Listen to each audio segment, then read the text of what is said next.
আল্লাহর নবী সাহাবীদেরকে বলতে আরম্ভ করলেন। আল্লাহর নবী সাহাবীদেরকে বলছেন, ও আমার সাহাবীরা, তোমরা শুনে রেখে দাও, আমার কাছে দুইজন ব্যক্তি আসলো। আমার কাছে আসার পর আমাকে যেন অপর দিকে নিয়ে গেল। যেতে যেতে যেতে অনেক দূর যেন অগ্রসর হলাম। যেতে যেতে দেখতে পেলাম এক ব্যক্তি চিত হয়ে শুয়ে আছে, আর অপরজন ব্যক্তি যেন তার মাথায় পাথর মেরে মেরে তাকে আঘাত করছে। যখনই তার মাথায় পাথর মেরে মেরে যখন তাকে আঘাত করে, তখন তার মাথাটা যেন চৌচির হয়ে যায়। আবার যখন পুনরায় পাথরটি আনতে যায়, তখন যেন পূর্বের নেই, তার মাথাটি আবার সেই রকম হয়ে যায়। এইভাবে যেন তাকে যেন আঘাতের পর আঘাত, যেন তাকে পাথর মেরে মেরে আঘাত করা হচ্ছে। তখন আমি বললাম, জিব্রাইল, তুমি বলো এদেরকে কেন এই ধরনের শাস্তি দেওয়া হচ্ছে? জিব্রাইল বলো। জিব্রাইল বললেন, ইয়া রাসূলুল্লাহ, আপনি আরো সামনে বাড়ুন, আরো আপনি সামনে অগ্রসর হন, আপনাকে যেন পরে বলা হবে। তো নবীজি বলছেন, সাহাবীরা রে, আমি তখন সামনে এগাতে লাগলাম, যেতে লাগলাম। যেতে যেতে যেতে অনেকটা দূর জন অগ্রসর হলাম, তো দেখতে পেলাম একটা তন্দুর চুলার মতো, একটা তন্দুর আখার মতো, ভিতরটা যেন সংকীর্ণতা হয়ে আছে, আর যেন ও ভিতরটা যেন সংকীর্ণ, আর তলটা যেন তার প্রশস্ত রয়েছে। এইরকম একটি তন্দুর চুলার মতো আগুন আর আগুন, আর সেইখানে নারী পুরুষ, পুরুষ নারী যেন চিৎকার করেছে যন্ত্রণায়। তো আমি তখন বললাম, জিব্রাইল, আপনি বলে দেন এদেরকে কেন এই ধরনের শাস্তি দেওয়া হয়েছে? জিব্রাইল বলেন, ইয়া রাসূলুল্লাহ, আপনি সামনে বাড়ুন, সামনে অগ্রসর হন, আপনাকে পরে বলা হবে। জিব্রাইল তখন আল্লাহর নবীকে আরো সামনে নিয়ে যেতে লাগলেন। তো সাহাবীদেরকে বলছেন, সাহাবীরা, আমি যেন আরো সামনে অগ্রসর হলাম। যেতে যেতে আবার অনেকটা দূর অগ্রসর হলাম, তো আমি একটা নদী দেখতে পেলাম। সেই নদীটা কোনো পানির নদী নাই, নদীটা কোনো দুধের নদী নাই, সেই নদীটা হলো রক্ত পচা দুর্গন্ধময় যুক্ত রক্তের নদী। সেই রক্তের নদীতে যেন মানুষ সাঁতার কাটছে। সাঁতার কাটতে কাটতে যখন সেই নদীর তীরে, যখন নদীর তীরে যখন তারা আসার চেষ্টা করে, তাদেরকে আবার পাথর মেরে মেরে মেরে তাদেরকে আবার যেন নদীর মাঝখানে তাদেরকে পাঠিয়ে দেওয়া হচ্ছে। আমি বললাম, জিব্রাইল, এদেরকে কেন এই ধরনের শাস্তি দেওয়া হচ্ছে আপনি বলেন? আল্লাহর নবীকে এবার জিব্রাইল বলতে লাগলেন, ইয়া রাসূলুল্লাহ, আপনি ভালো করে শুনেন, আপনি যখন প্রথমে দেখতে পেলেন, যখন আপনি প্রথম দেখতে পেলেন একজন ব্যক্তি চিত হয়ে শুয়ে আছে, আর অপরটি যেন তার পাথায় পাথর মেরে মেরে যেন আঘাত করছে, এই শাস্তির কারণটা শুনেন। এই শাস্তির কারণ হলো এই ব্যক্তির দুনিয়াতে কোরআন শিক্ষা গ্রহণ করেছে। কোরআন শিক্ষা গ্রহণ করার পর কোরআন অনুযায়ী দুনিয়াতে জীবনটাকে কাটায় নাই। এই ব্যক্তির কোরআন শিক্ষা গ্রহণ করার পর কোরআন অনুযায়ী জীবনটাকে কাটায় নাই, দুনিয়াতে কোরআন তেলাওয়াত করে নাই, এই কারণে তাকে পাথর মেরে মেরে মেরে যেন আঘাত করেছে।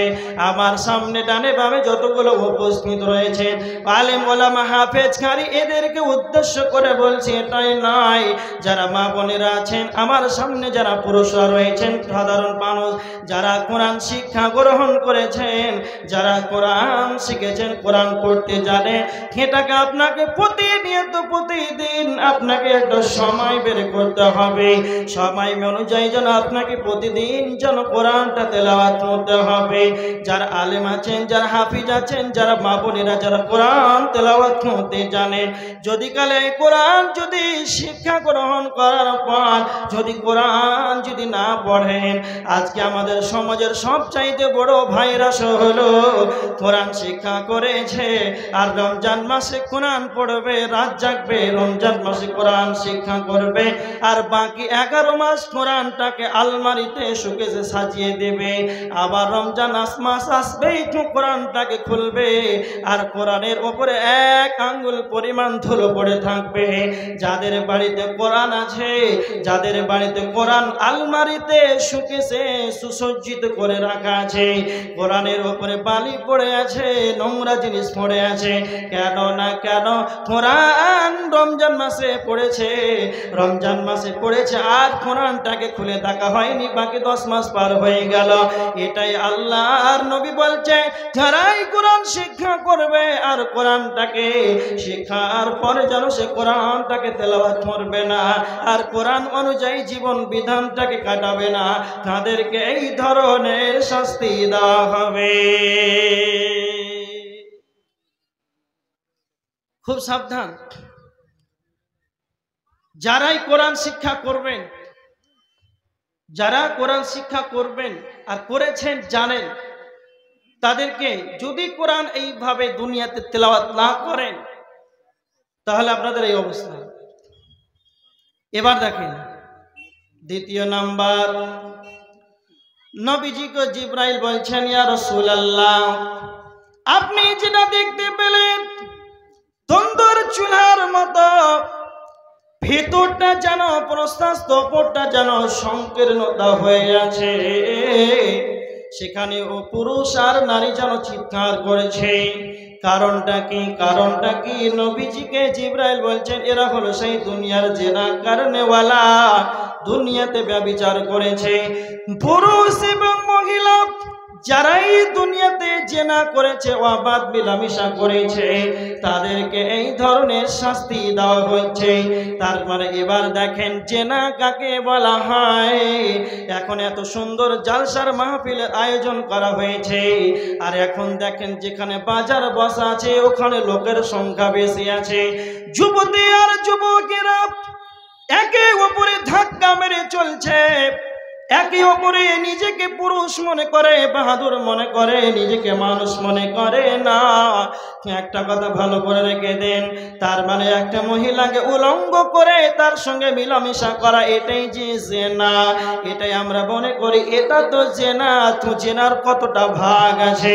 জেনার বিভাজন হলো একজন মহিলার সৌন্দর্যকে উপভোগ করা, এটাও একটা পুরুষের জন্য গুনাহ। একটা মহিলার পেট পিঠ দেখা যাবে, সে রাস্তায় চলবে। এখন কত বেহায়া মহিলা আছে, এদের সকল তার যেন পর্দার হোশ নাই। তার মানে একটা পুরুষ যখন একজন বেপরদা মহিলাকে দেখে তার সুখের যখন সে আনন্দ ভোগ করবে, তাই এটাই হলো তার পাপ। একটা ছেলে যেন মহিলাকে ধাক্কা মারবে, এটা তার হাতের জেনা। অন্তরের জেনা হয়, হাতের জেনা হয়, পায়ের জেনা হয়, তার চোখের জেনা হয়, কর্ণের জেনা হয়। আজকে জালসার মেলাতে যেইগুলো জেনা চলছে, হাতের জেনা হচ্ছে, চোখের জেনা হচ্ছে, কর্ণের জেনা হচ্ছে। তার মানে যারা বাজারে আছেন তারা খুব ভালো করে শুনে নেন, জেনার যে কত রকম তা বিভাজন আছে। এই রকম যদি জেনা হয়ে যায় তাহলে এই রকম তন্দুর চুলাতে ছেলে আর মেয়ে, মেয়ে আর ছেলেকে অ্যাপ্রোচিং করে তাদেরকে জাহান্নামে ফেলে দেওয়া হবে। তারা চিৎকার করবে জাহান্নামের ভিতরে। এই জেনা করার কারণে আল্লাহ তাদেরকে এই শাস্তি দেবেন। নাম্বার 3, আল্লাহর নবীকে জিবরাইল বলছেন, ইয়া রাসূলুল্লাহ, আপনি যেটা নদী দেখতে পেলেন সেটা হলো রক্তের নদী, পচা দুর্গন্ধময় যুক্ত রক্তের নদী। সেখানে যারা মানুষ সাঁতার কাটছে, এর কারণটা আল্লাহর নবী, এরা হলো সুদ দেনেওয়ালা, সুদ খানেওয়ালা, সুদ দেনেওয়ালা, সুদ খানেওয়ালা। যারা দুনিয়াতে সুদ দিয়েছে, যারা সুদ খেয়েছে, যারা সুদ দিয়েছে, যারা সুদ খেয়েছে, উভয় যেন একই পাপে।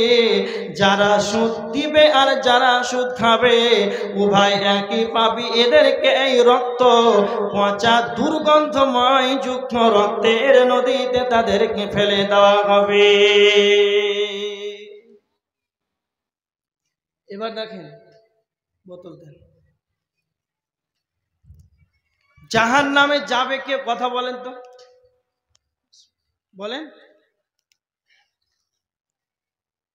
জাহান নামে যাবে কে? মানুষ না ছাগল? কথা বলে না কেন?